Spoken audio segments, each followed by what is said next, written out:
السلام عليكم ورحمة الله وبركاته. إن الحمد لله نحمده ونستعينه ونستغفره. نعوذ بالله من شرور أنفسنا ومن سيئات أعمالنا. من يهدي الله فلا مضل له ومن يضلل فلا هادي له. أشهد أن لا إله إلا الله وحده لا شريك له وأشهد أن محمدا عبده ورسوله. أما بعد، يا أيها الناس اتقوا ربكم الذي خلقكم من نفس واحدة وخلق منها زوجها وبث منهما رجالا كثيرا ونساء واتقوا الله الذي تساءلون به والأرحام إن الله كان عليكم رقيبا. اللهم صل على محمد وعلى آل محمد كما صليت على إبراهيم وعلى آل إبراهيم إنك حميد مجيد. اللهم بارك على محمد وعلى آل محمد كما باركت على إبراهيم وعلى آل إبراهيم إنك حميد مجيد. ربي اشرح لي صدري ويسر لي أمري واحلل عقدة من لساني يفقهوا قولي. ربي زدني علما. எல்லாம் வல்ல அல்லாஹ்வின் நல்லடியார்களே, நபிகள் நாயகம் ஸல்லல்லாஹு அலைஹி வஸல்லம் மீதும் அன்னாரின் குடும்பத்தார் மீதும் உத்தம ஷஹாபாக்கள் மீதும் ஷஹாபிய பெண்மணிகள் மீதும் தாபின்கள் மீதும் தபா தாபின்கள் மீதும் உங்கள் மீதும் என் மீதும் அல்லாஹ்வின் சாந்தியும் சலாமும் நிலட்டுமாக என்று கூறி என் உரையை ஆரம்பம் செய்கிறேன். அதாவது அல்லாஹு தாலா இந்த உலகத்துல உயிர்களையும், அதாவது மனிதர்களையும் உயிரினங்களையும் அல்லாஹ் இந்த உலகத்துல படைச்சிருக்கான். அதற்கு என்ன பண்ணிருக்கான்னா வாழ்வையும் மரணத்தையும் படைச்சிருக்கான். அதை பத்தி தான் நம்ம இப்ப பார்க்க போறோம். அதாவது என்னன்னு கேட்டீங்கன்னா, உயிர் பிரியும் போது மண்ணறை வாழ்க்கை பத்தி தான் நம்ம பார்க்க போறோம். இந்த மனிதர்களுக்கு அல்லாஹு தாலா உயிரை கொடுத்திருக்கான், மரணத்தையும் கொடுத்திருக்கான். அப்போ அல்லாஹ் தன் திருமுறையில என்ன சொல்றான்னா, குல்லு நஃப்ஸின் ஸாயிகத்துல் மௌத், ஒவ்வொரு ஆத்மாவும் மரணத்தை சுவைத்தே ஆக வேண்டும் அப்படின்னு நல்லா சொல்லக்கூடியதா இருக்கான். அப்ப நம்ம என்ன நினைப்போம்னா, அல்லாஹ் தாலா இந்த வாழ்வை கொடுத்து எதற்காக இந்த ஒரு மரணத்தையும் கொடுக்குறான் அப்படின்னு நம்ம நினைக்கக்கூடியவங்களா இருக்கும். அதற்கும் அல்லாஹ் தாலா தன்னுடைய திருமுறையில சொல்றான், அல்லதி ஹலக்கல் மௌத வல் ஹயாத லியப்லுவக்கும் அய்யுக்கும் அஹ்ஸனு அமலா, உங்களில் யார் செயல்களில் மிகவும் அழகானவர் என்பதை சோதிப்பதற்காகவே அவன் வாழ்வையும் மரணத்தையும் வாழ்வையும் படைத்தேன் அப்படின்னு நல்லா சொல்லக்கூடியதா இருக்கான். அப்போ நபி ஸல்லல்லாஹு அலைஹி வஸல்லம் ஒரு நீண்ட ஹதீஸ் சொல்றாங்க, அபூதாவுதுல வரக்கூடிய விஷயம் என்னன்னு கேட்டீங்கன்னா, அதாவது ஒரு மனிதனுடைய உயிர் கைப்பற்றும் போது வானவர்கள் வர்றாங்க. மலக்குல் மௌத்தில் அவங்களுடைய உயிரை கைப்பற்றும் போது எப்படி வர்றாங்கன்னா, அழகான முறையில, அதாவது அவங்க ஒரு அழகான தோற்றத்துல அழகான முறையில சலாம் சொல்லி அவங்க என்ன பண்றாங்க, அந்த வெல்கம் பண்ணி அந்த நல்ல அடியாரை பத்தி ரசூலுல்லாஹ் சொல்றாங்க. அந்த நல்ல அடியாரோட ரூப அந்த மாதிரி மலக்குல் மௌத் கைப்பற்றக்கூடியதா இருக்காங்க. அப்ப என்ன சொல்றாங்கன்னா, ஏன் ஐயத்துகன் நஃப்ஸுல் முத்மஇன்னா இர்ஜி இலா ரப்பிக ராதியத்தம் மர்தியா, அமைதியுற்ற ஆத்மாவே நீ திருப்தி அடைந்தாய், அல்லாஹ்வும் திருப்தி அடைஞ்சிட்டான், உங்களை நாங்க அழைச்சிட்டு போறோம் அப்படின்னு சொல்லி அந்த மனிதனுடைய ரூஹ கைப்பற்றாங்க.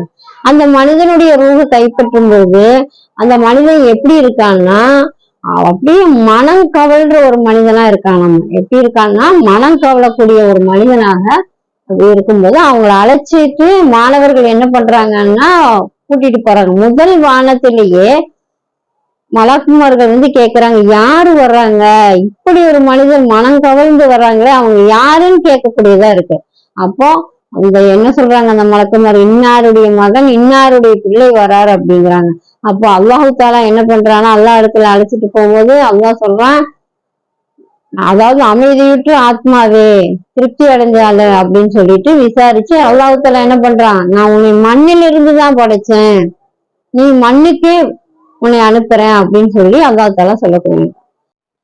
அதாவது குர்ஆன்ல ஒரு வசனம் சொல்லப்படுது, மனிதனை மண்ணிலிருந்து படைத்து பிறகு நீர்த்துளியிலிருந்து கருவுற்ற சினை முட்டையாக்கி அதிலிருந்து குழந்தையாக வெளிப்படுத்தி பருவம் வயது அடைந்து அதற்கு பிறகு முதுமையும் கொடுத்து இதற்கிடையில் நம்ம என்ன பண்ணுவோம், உங்களுடைய ரூஹை கைப்பற்றக்கூடியவங்களாக இருப்போம். அப்புறம் அந்த தவணை வரும்போது அவங்களுடைய ரூஹை கைப்பற்றக்கூடியதா இருக்குன்னு அல்லாஹ் தஆலா சொல்றான். அப்போ அந்த மனிதன் என்ன பண்றாங்கன்னா, வானவர்கள் வந்து கபருக்கு வர்றாங்க. அந்த வந்தோடனே மலக்குமார்கள் என்ன பண்றாங்கன்னா, வானவர்கள் வந்து விசாரிக்கக்கூடிய மாணவர்கள் வர்றாங்க. வந்து அந்த மனிதரிடம் கேட்கிறாங்க, மர் ரப்புக்க, மண் நபியுக்க, மா தீனுக்க அப்படின்னு கேட்கக்கூடியதா இருக்கு. அப்ப அந்த மனிதன் வந்து இந்த உலகத்துல எப்படி இருந்தாங்கன்னா, அல்லாஹுவை வணங்கி அல்லாஹுக்கு இணை வைக்காம நபி சொன்ன வழியில நடந்து மார்க்க வழியை நடத்தப்பட்டதுனால அந்த மனிதன் சொல்றான், என்னுடைய இறைவன் அல்லாஹ், என்னுடைய நபி ரசூல் முகமது நபி, என்னுடைய மார்க்கம் அல்லாஹுவால் ஒப்புக்கொள்ளப்பட்ட மார்க்கமாகவும் அந்த மனிதன் சொல்லக்கூடியதா இருக்கான். அப்போ அந்த மலாய்க்கத்துகள் வந்து அவரை விசாரிச்சு அவருக்கு என்ன பண்றாங்க, சொர்க்கத்தினுடைய இத வந்து காலையும் மாலையும் அவங்களுக்கு சொர்க்கத்தை காணிக்கக்கூடியதா இருக்குது. அதே மாதிரி பாத்தீங்கன்னா அவங்களுக்கு என்ன பண்றாங்க, அவங்களுடைய கண் எட்டன தூரத்துக்கு அவங்களுக்கு கபர்களுடைய விசாலமாக்கப்படுது. அவங்களுக்கு சொர்க்கத்தையும் காணிக்க. அது எவ்வளவு நாளைக்கு, கியாம நாள் வரைக்கும் அந்த மனிதனுக்கு இதை காமிச்சு கொண்டே அதான் இருப்பான். அந்த மனிதன் அந்த மாதிரி வாழ்க்கையை வாழ்ந்ததுனால அவங்களுக்கு அப்படி. அதே மாதிரி பாத்தீங்கன்னா ஒரு தீமை செய்யக்கூடிய மனிதனை பத்தி ரசூலா என்ன சொல்றாங்கன்னா, அவன் அல்லாஹோட வழியில நடக்கவும் இல்லை, நபியை பின்பற்றவில்லை, மார்க்க விஷயம் அதாவது ரப்பனுடைய வேதத்தை படி வாழ்க்கையில நடக்கவே இல்லை. அந்த மாதிரி ஒரு மனிதனுக்கு மலக்குள் மௌத்து வராங்க. மலக்குள் மௌத்து வந்து என்ன பண்றாங்கன்னா, அந்த மனிதனுடைய ரூஹை கைப்பற்றும் போது அந்த மனிதன் வந்து என்ன பண்றான், எனக்கு அவகாசம் கொடுங்கன்னு கேட்கக்கூடியவனா இருக்கான். அந்த ரூஹாகப்பட்டது அவனுடைய உடம்புக்குள்ள போய் ஒழியக்கூடியதா இருக்கு. நான் போய் தொழுதுட்டு வரேன், நான் ஜக்காத்து கொடுத்துட்டு வரேன், நற்காரியங்களை செஞ்சுட்டு வரேன் அப்படின்னு சொல்லக்கூடிய மனிதனா இருக்கான். ஆனா மலக்குள் மௌத்து வந்துட்டாங்கன்னா அவனுக்கு ஒரு நிமிஷம் முந்தவும் செய்யாது, பிந்தவும் செய்யாது. அப்படிப்பட்ட வாழ்க்கை தான் நம்மளுக்கு. அந்த நேரம் வரைக்கும் தான் அல்லாஹ்வுத்தாலா அவகாசம் கொடுக்குறான். அந்த மனிதனை என்ன பண்றாங்க, முகத்துல அடிச்சு அவனை துன்புறுத்தி அந்த உறவுகளை வெளியே கொண்டு போகக்கூடியதா இருக்குது. அதே அந்த சாலிகான மனிதன் அல்லாஹ்வுடைய பாதையில் நடந்த மனிதனுக்கு எப்படி அழகா வந்து வெல்கம் பண்றாங்க. என்னன்னு சலாம் சொல்லி, ஏன் ஐயத்துக்கு நப்சுல் முத்துமையினா இறுதியிலா ரப்பிக்க ராதியத்தும் மருதியா அப்படின்னு சொல்லி அமைதியுற்று ஆத்மாவே திருப்தி அடைந்து அல்லாஹும் திருப்தி அடைந்தான்னு சொல்லி அவங்கள அழைச்சிட்டு போறாங்க. அந்த மாதிரி ஒரு மனிதன் வாழ்ந்திருக்காங்க. இவர் என்ன பண்ணியிருக்காங்க, இவங்க வந்து அல்லாஹை வணங்காம, அல்லாஹை நிராகரிச்சு அல்லாஹை வணங்கக்கூடியதா இருக்காம, நபி சொன்ன வாழ்க்கையில வாழாம, மார்க்கத்தை பின்பற்றாம நடந்தனால இவங்களுக்கு இப்படி இருக்கக்கூடியதா இருக்கு. அதே மாதிரி பார்த்தீங்கன்னா ஆயிஷா அலி சொல்றாங்க, அன்சாரி மூதாட்டிகள் என்ன பண்ணியிருக்காங்க, 2 பேர் வந்து இந்த மாதிரி பேசியிருக்காங்க, கபருனுடைய வேதனை ரொம்ப, ஒன்னரையோட வேதனை ரொம்ப இருக்கும் அப்படின்ட்டு. அப்ப அவங்க என்ன பண்றாங்க, இதை நம்ப முடியலையே அப்படின்ட்டு ரசூலா வந்துட்டு கேக்குறாங்க, இந்த மாதிரி 2 பேரும் பேசினாங்க, என்கிட்ட கேட்டாங்க அப்படின்னு சொல்றாங்க. ரசூலா, ஆமா அது உண்மையான விஷயம்தான், கபருடைய வேதனை வந்து ரொம்ப மிகப்பெரிய வேதனை, அந்த வேதனை பாவிகளுக்கு அதிகமாக இருக்குது. அந்த வேதனை செய்யப்படும் போது உலகத்தில் உள்ள எல்லா ஜீவராசிகளும் மிருகங்களும் அதை கேட்கக்கூடியதா இருக்கு. அந்த அளவுக்கு அந்த வேதனை இருக்குது அப்படின்னு சொல்லி ரசூல் ஸல்லல்லாஹு அலைஹி வஸல்லம் சொல்லக்கூடியவங்களா இருக்காங்க. புகாரில வரக்கூடிய விஷயம். அதே மாதிரி பாத்தீங்கன்னா அஸ்மார் அலி சொல்றாங்க, ரசூலா வந்து அதாவது மன்னரை பத்தி கபர் வேதனை பத்தி பேசும்போது சஹாபாக்கள்லாம் தாடி நினைற அளவுக்கு அழுகுவாங்க. அவங்க ரொம்ப தேம்பி அழுகக்கூடியவங்களா இருக்காங்க. அந்த அளவுக்கு இந்த கபர் வேதனை பத்தி ரசூலா சொல்லுவாங்க அப்படின்னு அஸ்மார் அலி சொல்லக்கூடியவங்களா இருக்காங்க. அது மாதிரி உஸ்மான் அலி பாத்தீங்கன்னா அவரு வந்து கபரை பத்தி பேசினாலே அவர் அப்படி அழுகக்கூடிய. அந்த சஹாபாக்கள் கேட்டாங்க, நம்ம சொர்க்கத்தை பத்தி நரகத்தை பத்தி பேசினா கூட நீங்க இவ்வளவு அழுகலையே, ஏன் கபரு வச்சு? கபரு தான் நம்மளுக்கு ஆரம்பமான வாழ்க்கை எதுன்னு கேட்டீங்கன்னா கபருனுடைய வாழ்க்கை தான். இதுல இருந்தே நம்மளுடைய வாழ்க்கையே ஆரம்பிக்குது. அந்த வாழ்க்கையை இப்படி இருந்தா நம்ம என்ன பண்ணுவோம் சொல்லி உஸ்மான் அலி அவங்க வந்து அழுகக்கூடியவங்களா இருக்காங்க. ஆனா நம்ம பாத்தீங்கன்னா என்ன பண்றோம்னா, அழுகிறோம் அப்படின்னு ஒரு விஷயம் வந்துச்சுன்னா, கணவன் மனைவிக்குரிய ஒரு பிரச்சனை வந்தா நம்ம அழுகக்கூடியவங்களா இருக்கும். இல்ல நம்ம பிள்ளைகளுக்கு ஏதாவது நோய் நொடி வந்துச்சுன்னா அழுவோம். இல்ல நம்ம பொருளாதாரத்துல ஒரு விஷயம்னா நம்ம அழுகக்கூடியவங்களா இருக்கும். ஆனா நம்ம ஒரு நாளாவது நம்மளுடைய கபர் வேதனை நம்மளுக்கு எப்படி வரப்போகுது, யாழ்லா எங்களுடைய கபர் வேதனையை லேசாக்கக்கூடியதான் நம்ம என்னைக்காவது அழுது கண்களா இருந்திருக்கோமா, அப்படிப்பட்ட நம்மள சகோதரிகளா இருக்கிறோமான்னு பார்த்தா மேக்சிமம் இல்லை. அதாவது நம்மளுடைய உலகத்துக்காக நம்ம ஒரு பொருளாதார சரி வந்துருச்சுன்னா சங்கடப்படக்கூடியவங்களா இருக்கிறோம், ஒரு நோய் நொடி வந்துருச்சுன்னா சங்கடப்படுறோம். ஆனா இந்த இந்த வாழ்க்கை வந்து அற்பமான வாழ்க்கை, நம்ம போக வேண்டிய இடம் அல்லாஹ் இடத்துலதான். அப்ப அந்த கபருடைய வேதனை எப்படி இருக்குதுங்கிறது நம்ம தெரிஞ்சோம்னா நம்ம என்ன பண்ணுவோம், அழுகக்கூடியவங்களா இருக்கும் இல்லையா. அதாவது அந்த கெட்ட மனிதருக்கு என்ன பண்ணுதுன்னா, அந்த மலாய்க்குன்னு சொல்லுவாங்களாமா, அந்த அந்த பூமியே நீ அவங்கள நசுக்கிற 2 பக்கம் அது அந்த உடம்ப நசுக்கும் போது அந்த விழா எலும்புகள்லாம் உடையக்கூடியதா இருக்குமாமா. அப்படிப்பட்ட ஒரு வேதனைய கொடுப்பாங்க. அந்த மாதிரி கொடுக்கக்கூடியதா இருக்கு. அதே மாதிரி பாத்தீங்கன்னா அவங்களுக்கு விசாரிக்கக்கூடிய மலக்குகள் எப்படி வர்றாங்கன்னா வந்து ரப்புக்க மன் நபியுக்க தீனுக்கன்னு கேட்டா அவங்க என்ன சொல்லுவாங்க, எனக்கு அல்லாஹ் யாருன்னு தெரியாது, நபி யாருன்னு தெரியாது. ஆனா அவங்க இந்த உலகத்துல எப்படி வாழ்ந்தாங்கன்னா அவங்களும் ஒரு முஸ்லீமா தான் வாழ்ந்திருக்காங்க. லா இலாஹா இல்லல்லாஹ் முஹம்மது ரசூலுல்லாஹ், அல்லாஹும் அல்லாஹ்வுடைய தூதர் தான். இருந்தாலும் அவங்க என்ன சொல்றாங்க, எங்க குடும்பம், எங்க தாய் சொன்னது, எங்க பரம்பரையில வந்த விஷயம் அப்படின்ட்டு அவங்க என்ன பண்றாங்க, எல்லா புதுவத்தான விஷயங்களும் செய்யறாங்க, அனாச்சார விஷயங்கள் எல்லாமே செய்யக்கூடியவங்களா இருக்காங்க. அல்லாஹ்வுடைய பாதையில் நடந்த அல்லாஹ்வும் ரசூலும் இருக்காங்க, ஆனா நாங்க இதையும் செய்வோம் அப்படின்னு சொல்லி செய்யக்கூடியவங்களா இருக்காங்க. அப்போ அந்த மலக்கு, அதாவது அவங்களுக்கு விசாரிக்கக்கூடிய மலக்கு எப்படி வர்றாங்கன்னா கருத்த நிறமுடைய நீல கண்களுடையவங்க அவங்க வர்றாங்க. நீளமான கண்களுடையவங்க வந்து அவங்க விசாரிக்கிறாங்க. விசாரிக்கும் போது அவங்களுக்கு எப்படி இருக்கும், அவங்களுக்கு காது கேட்காதவங்க கண்ணு தெரியாதவங்களா வர்றாங்க. அப்படி இருக்கும்போது அவங்க கையில ஒரு சுத்தியில இருக்குமாமா. அந்த சுத்தியில எப்படிப்பட்டதுன்னு கேட்டீங்கன்னா, ஒரு மலை மேல அடிச்சா அந்த மலை என்ன ஆகுமாமா, மண்ணா போயிருமாமா. அந்த அளவுக்கு இருக்கக்கூடிய அதுலயே அவங்களையே அடிக்கக்கூடியவங்களா இருக்காங்க. அப்ப இந்த கபருடைய வேதனை எப்படின்னு கேட்டீங்கன்னா மறுமை வரைக்கும் அந்த வேதனை திரும்ப திரும்ப நடந்து கொண்டே இருக்கும். அந்த மனிதனுக்கு என்ன ஆகும்னா, உங்களுக்கு காலை மாலை நரகத்தினுடைய அனல் காற்று அவங்களுக்கு அடிக்கும், அந்த நரகத்தை காமிக்கக்கூடியதா இருக்கும். அப்ப எப்படிப்பட்ட ஒரு வேதனையா இருக்குது இல்லைங்களா. அதனாலதான் வந்து அல்லாஹாலா வந்து உன்னுடைய மௌத்தை வந்து நீ யோசிச்சுக்க, மௌத்தை பத்தி நீ என்ன பண்ணணும், அதாவது நீ அடிக்கடி நீ நினைக்கக்கூடிய நினைவு கூறக்கூடியவங்களா இருக்கணும் அப்படின்னு சொல்லி அல்லாஹ் சொல்றான். அதே மாதிரி பாத்தீங்கன்னா நம்ம என்ன பண்ணணும்னா 2 விஷயம் செய்யக்கூடியவங்களா இருக்கணும். ஒரு விஷயம் என்னன்னு கேட்டீங்கன்னா அல்லாஹு தாலா வந்து என்ன சொல்றாங்கன்னா பாவம் மன்னிப்பு நம்ம அல்லாஹ் இடத்துல அதிகமா கேட்கக்கூடியவங்களா இருக்கணும். பாவ மன்னிப்பு கேட்கணும், அமல்கள் செய்யக்கூடியவங்களா இருக்கணும்.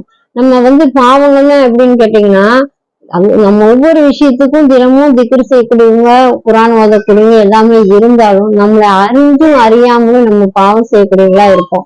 அப்ப அல்லாஹ் இடத்துல என்ன பண்ணணும், தினந்தோறும் பாவ மன்னிப்பு, அந்த நம்ம தொழுகும் போதும் பாவ மன்னிப்பு கேட்கணும், ஓதும்போது கேட்கணும். நம்மளுக்கு எப்பெல்லாம் நேரங்கள் இறைவன் இடத்துல என்ன பண்ணணும், அல்லாஹ் இடத்துல பாவ மன்னிப்பு கேட்கக்கூடியவங்களா இருக்கணும் இல்லையா. அல்லாஹுடைய அல்லது சூரியன் மேற்கு உதிக்கப்பட்டா நம்மளுடைய தாபாவுடைய வாசல்கள் அடைக்கப்பட்டுருச்சுன்னா நம்ம எந்த ஒரு துவா கேட்டாலும் அது நிறைவேறாது. அதனால நம்ம என்ன பண்ணுவோம், நம்ம இருக்கும் காலத்திலேயே நம்மள அதிகமா அல்லாஹ் இடத்துல பாவம் மன்னிப்பு தேடக்கூடியவங்களா இருக்கணும்.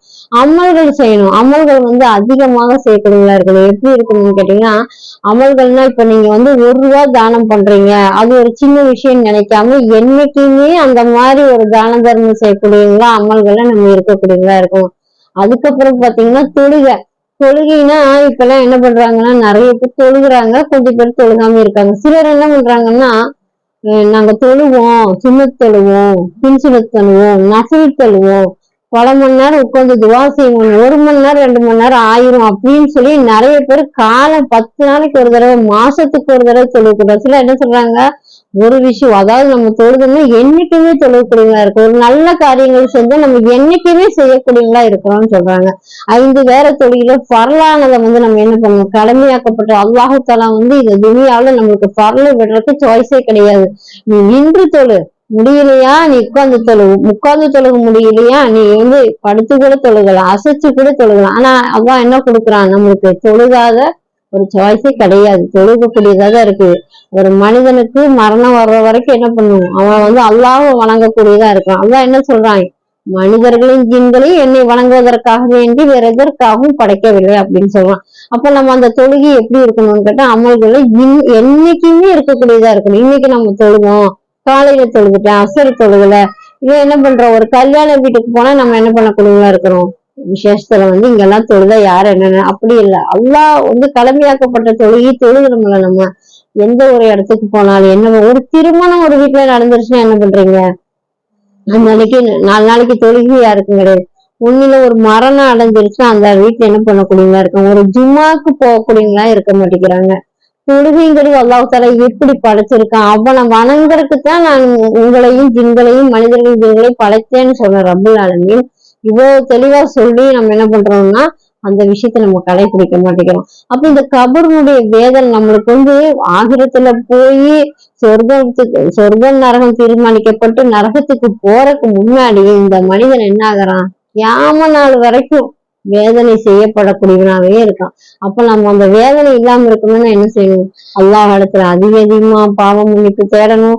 அதே மாதிரி பாத்தீங்கன்னா அமல்களும் நல்லபடியா செய்யக்கூடியவங்களா இருக்கணும் இல்லைங்களா? அப்ப நம்ம என்ன பண்ணணும்? இன்ஷா அல்லாஹ் நம்ம அதிகமாக மக்கள் கபருடைய வேதனையே நம்ம நினைக்கக்கூடியதா இருக்கணும் இல்லையா? உஸ்மான் அலி எப்படி அழுதுருக்காங்க, எந்த மாதிரி அழுதுருக்காங்க, அவங்க எல்லாம் எவ்வளவு ஒரு நல்ல ஒரு சஹாபியா வாழ்ந்தவங்க, அவ்வளவு பயந்து நம்மளுடைய தவறு செஞ்சிருந்தா நம்மளுடைய கபர் வேதனை வந்துருமே அப்படின்னு சொல்லி அவங்க பயப்படக்கூடியவங்களா இருக்காங்க. நம்ம சர்வசாதாரணமா தினமும் ஏதோ தவறுகள் செஞ்சு கொண்டுட்டு தான் இருக்கோம். அப்பவும் நம்மளுக்கு அந்த ஒரு பயம் வர மாட்டேங்குது. அல்லாஹ்வுடைய திருமறையில இப்படி சொல்றான், நபிஸல்லல்லாஹு ஹதீஸ்ல இப்படி வருது அப்படிங்கிற சிந்திக்கக்கூடிய மக்களா இல்ல. அதே மாதிரி ரசூலா என்ன பண்றாங்கன்னா ஒரு தடவை போகும்போது 2 கபருக்கடியில வேதனையோட சவுண்டு கேக்குறாங்க. அப்ப அது என்னன்னு பாத்தீங்கன்னா அந்த கபருடைய வேதனை மாதிரி நான் எந்த ஒரு வேதனையும் நான் கேட்டது இல்லை அப்படின்னு ரசூலா சொல்றாங்க. அப்ப அந்த என்ன வேதனைன்னு கேட்டீங்கன்னா ஒரு மனிதர் சிறுநீர் கழிச்சு அதை சுத்தம் பண்ணாமையும் அதாவது அசால்ட்டா விடுறவங்களும், அதுக்கப்புறம் பாத்தீங்கன்னா ஒரு மனிதன் என்ன பண்றாங்க? புறம் பேசக்கூடியவங்களாக இருக்காங்க. அப்ப இந்த மாதிரி விஷயங்களும் சின்ன சின்ன விஷயம் தானே. நம்ம ஏன் ரசூலா இத சொல்றாங்க, நம்மளுக்கு ஹதீஸ் மூலம் எதுக்கு அறிவிக்கிறாங்கன்னு கேட்டா நம்ம அந்த மாதிரி நம்ம ஒழுக்கமான மக்களாக நல்ல ஒரு சிறுநீர் கழிச்சாங்க கூட அது நல்லபடியா சுத்தம் செய்யணும்னு சொல்லி நம்மளுக்கு வழிகாட்டி தந்திருக்காங்க. எந்த ஒரு விஷயத்தையும் அவங்க நம்ம வழிகாட்டி, நம்ம புதுசா எதுவுமே செய்ய வேண்டியதில்லை. அப்படி இருந்து நம்ம என்ன பண்றோம்னா நம்ம தவறு செய்யக்கூடியவங்களா இருக்கோம் இல்லைங்களா? அதே மாதிரி ரசூலா என்ன பண்றாங்கன்னா ஃபஜ்ர் தொழுகும் பொழுது யாரெல்லாம் இன்னைக்கு என்ன கனவு கண்டீங்க அப்படின்னு கேட்கும்போது அப்போ சஹாபாக்கள் சொல்றாங்க, ரசூலா இன்னைக்கு யாரும் நாங்க கனவு காணல, நீங்களே சொல்லுங்க அப்படின்னு சொல்லும்போது ரசூலா என்ன சொல்றாங்க, இன்னைக்கு 2 மனிதர் அழைச்சிட்டு போறாங்க. அழைச்சிட்டு போகும்போது என்ன ஆகுதுன்னா ஒரு மனிதருக்கு ஒரு கொக்கி மாதிரி இந்த இதுல தாடியில போட்டு இழுத்து பிடரி நரம்பு வழிய இழுக்கிறாங்க. இன்னொரு மனிதர் என்னன்னு கேட்கும்போது நடங்க அப்படின்னு சொல்றாங்க. இன்னொரு மனிதர் பாத்தீங்கன்னா ஒரு ரத்த ஆறுல நீந்தி கொண்டு இருக்கிறாரு. அவர் தப்பிக்க வெளியே வரும்போதெல்லாம் கல்லால் அடிச்சு நிறைய அந்த ஆத்துக்குள்ள மனிதர்கள்லாம் வெளியே வர பார்க்கும்போது கல்லால் அடிச்சே துரத்தக்கூடியவங்களா இருக்காங்க. அப்ப என்னன்னு ரசூலா கேட்கும்போது சொல்றாங்க, அதாவது இந்த மனிதர் பொய் இந்த உலகத்துல இருக்கும்போது பொய் பேசக்கூடியவங்களாகவே இருந்தாங்க. அதனாலதான் இந்த மாதிரி கொக்கிய போட்டு பிடரி நரம்பு வழி பின்னாடி வழி இழுக்கக்கூடியதா இருக்கு. பொய்னா இப்ப சர்வசாதாரணமான விஷயம். நம்ம இங்க இருப்போம், ஒரு வீட்டுல இருப்போம், யாராவது போன் பண்ணுவாங்க, ஃப்ரெண்டுகளோ சொந்தக்காரங்களோ, யாரு போன் எங்க இருக்க? இப்பதான் வெளியில போயிட்டு இருக்கேன் அப்படின்னு சொல்லுவாங்க. இல்லைன்னா இல்ல நான் கொஞ்சம் வேலையா இருக்கேன் அப்படின்னு சும்மாதான் படுத்துதான் இருப்பாங்க, ஜாலியா தான் இருப்பாங்க, ஒண்ணும் இல்ல ரிலாக்ஸா தான் இருப்பாங்க. இல்ல நான் வெளியே போறேன். இந்த மாதிரி சர்வசாதாரணமாக பொய் சொல்லக்கூடியவங்களா இருக்கிறோம். இந்த பொய் ஏன் நம்ம உண்மை சொன்னா என்ன? அதாவது எதுக்கு அந்த மாதிரி சொல்லணும்? பொய் ஒரு பிரச்சனை இல்ல, இது சர்வசாதாரண விஷயமா நினைக்கக்கூடியவங்க நிறைய பொய் பேசுறவங்க இருக்காங்க. இருந்தாலும் இப்ப அன்றாட வாழ்க்கையில சின்ன சின்ன இந்த மாதிரி என்ன பொய் பேசக்கூடியவங்களா இருந்தோம்னா அதுக்கு அல்லாஹ் தஆலா இப்படி ஒரு தண்டனையை தரக்கூடியதா இருக்கான்னு ரசூலுல்லா சொல்றாங்க.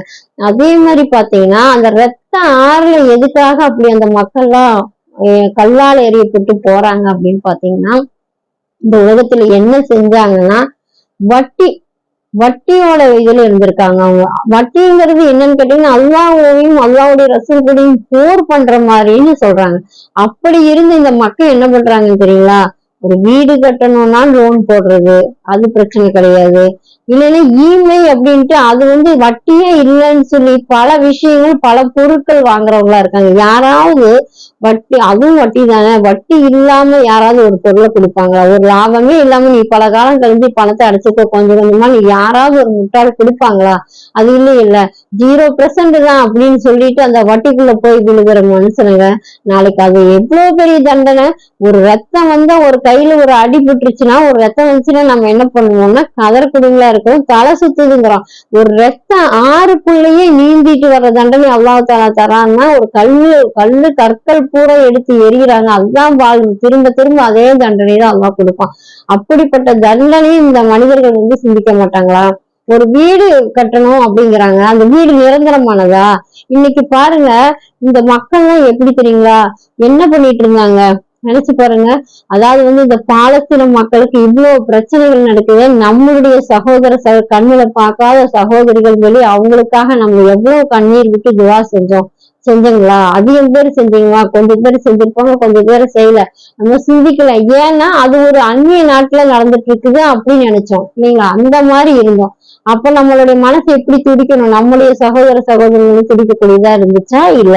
அதே மாதிரி பாத்தீங்கன்னா என்னன்னு கேட்டீங்கன்னா, எந்த ஆட்சி வரப்போகுது, எந்த ஆட்சி வரப்போது, நம்மளுக்கு என்ன நடக்க போதோ ஏதோ அப்படிங்கிற மாதிரி இந்த மனிதன் நினைக்கக்கூடிய மலக்குள் மௌத்து.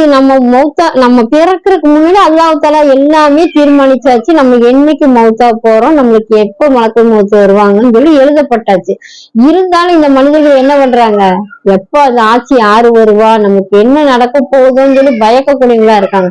ஆனா அல்லாஹ் என்ன செய்யறான், இந்த கேரளால வயநாடுங்கிற இடத்துல ஒரு இரவு தான், அந்த ஒரு இரவுல தண்ணி அடிச்சு அத்தனை மக்களும் அடிச்சுட்டு போகக்கூடியவங்களா இருக்காங்களே. அப்ப எந்த ஆட்சி அவங்களை இந்த மாதிரி பண்ணுச்சு? இந்த இத்தனை மக்கள் அந்த வீடெல்லாம் தண்ணீர் அப்படியே மிதங்கி போயிட்டு இருக்குது, இது எந்த ஆட்சி பண்ணுச்சு?